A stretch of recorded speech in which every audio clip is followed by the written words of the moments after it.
कल्पना करो, दो लोग एक ही दिन इन्वेस्टमेंट शुरू करते हैं। पहले आदमी ने 1 लाख रुपए एक ही बार लगा देता है, दूसरे आदमी ने हर महीने 5,000 रुपए लगाता है। 10 साल बाद कौन ज्यादा पैसा बनाएगा? ज्यादातर लोग जवाब देते हैं जिसने ज्यादा पैसा पहले लगाया वही जीतेगा। लेकिन मार्केट लॉजिक से नहीं, टाइमिंग से चलता है, और यहीं से शुरू होती है एसआईपी वर्सेस लमसम की असली कहानी। हर नए इन्वेस्टर के दिमाग में कई कंफ्यूजन होता है, मेरे पास जो पैसा है उसे एक ही साथ इन्वेस्ट कर दूं या धीरे धीरे एसआईपी करूं। दोस्तों, यूट्यूब, इंस्टाग्राम रील्स, हर जगह अलग अलग एडवाइस मिलती है। कोई कहता है एसआईपी बेस्ट है, कोई कहता है लमसम से ही बड़ा पैसा बनता है। लेकिन सच क्या है? सच है कि दोनों सही है और दोनों गलत भी हो सकते हैं। यह डिपेंड करता है टाइमिंग, बिहेवियर और साइकोलॉजी पर। पहले समझते हैं लमसम क्या है, लमसम काम कैसे करता है। मान लो तुम्हें बोनस मिला 2 लाख रुपए, तुमने पूरा पैसा एक ही दिन मार्केट में इन्वेस्ट कर देते हो। अगर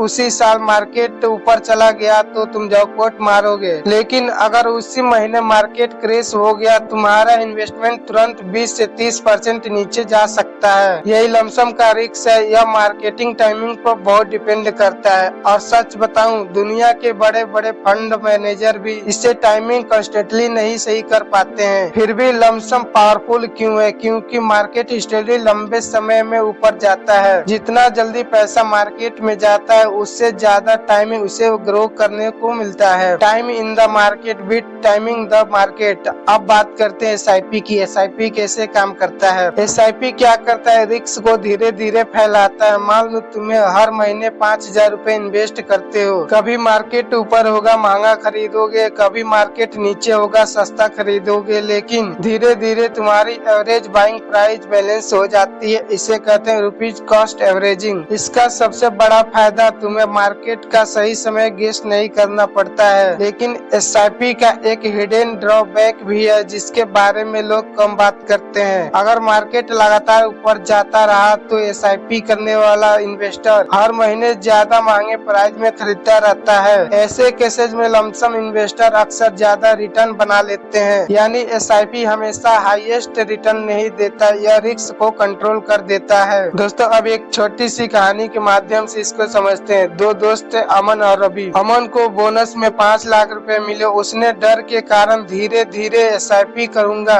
उसने पैसा 2 साल में एसआईपी के जरिए मार्केट में डाला। रवि ने वही 5 लाख उसी दिन इन्वेस्ट कर दिए। अगले 2 साल मार्केट लगातार ऊपर जाता रहा। रिजल्ट, रवि का पोर्टफोलियो अमन से ज्यादा था। लेकिन कहानी यहीं खत्म नहीं होती है। 3 साल बाद बड़ा मार्केट क्रैश आया। अब रवि का पोर्टफोलियो तेजी से गिरा, जबकि अमन एसआईपी करता रहा और नीचे के लेवल पर ज्यादा यूनिट खरीदता गया। 5 साल बाद दोनों के रिजल्ट लगभग बराबर हो गए। यह एग्जाम्पल एक सिंपल ट्रूथ दिखाता है, इन्वेस्टमेंट सिर्फ मैथ्स नहीं है, बिहेवियर को गेम है। तो फिर सवाल, कॉमन इन्वेस्टर के लिए सही क्या है? अगर तुम्हारे पास ऑलरेडी बड़ा लमसम पड़ा है तो पूरे लमसम या पूरे एसआईपी, दोनों एक्सट्रीम डिसीजन है। स्मार्ट अप्रोच क्या है? Hybrid approach. कुछ हिस्सा तुम इन्वेस्ट करो, बाकी को अगले 6 से 12 महीने में एसआईपी के जरिए डिप्लॉय करो। इससे पैसा जल्दी मार्केट में भी आ जाता है और टाइमिंग रिस्क भी कम हो जाता है। लेकिन यहाँ सबसे बड़ा सीक्रेट कुछ और है। लोग एसआईपी वर्सेस लमसम पर इतने डिबेट करते हैं जैसे इन्वेस्टमेंट सक्सेस इसी पर डिपेंड करता है। और रियलिटी क्या? 90% इन्वेस्टर फेल इसलिए नहीं होते हैं कि उन्हें एसआईपी या लमसम चुना गया। वे फेल होते हैं क्योंकि वे मार्केट गिरते इन्वेस्टमेंट को रोक देते हैं, वे पैनिक बेच देते हैं, वे कंस्टेंटी को नहीं रख पाते हैं। इन्वेस्टमेंट स्टडी से ज्यादा इम्पोर्टेंट है इन्वेस्टमेंट बिहेवियर। एक इंटरेस्टिंग डाटा पॉइंट देखो, अगर कोई इन्वेस्टर पिछले 20 साल में 10 बेस्ट मार्केट डे मिस कर देता है तो उसे टोटल रिटर्न लगभग आधा हो जाता है। प्रॉब्लम ये नहीं है कि बेस्ट डे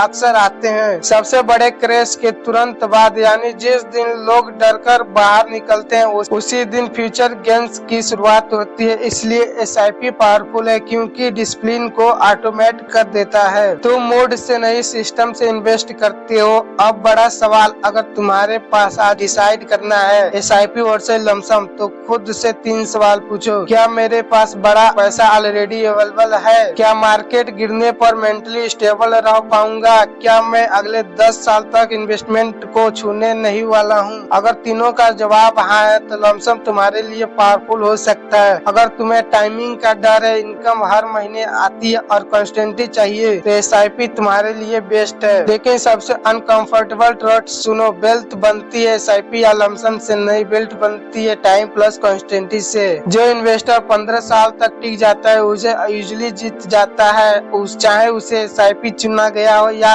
लमसम। और जो क्रैश में स्ट्रेटेजी को बदल लेता है वह हमेशा लेट एंट्री और अर्ली को एग्जिट कर में फंस जाता है। तो अगली बार जब कोई पूछे SIP बेटर है या लमसम, शायद तुम सही जवाब नहीं दे पाओगे। कौन बेहतर है? सही सवाल शायद मैं कौन सा इन्वेस्टर हूँ और क्या मैं स्ट्रेटेजी के साथ काम कर सकता हूँ।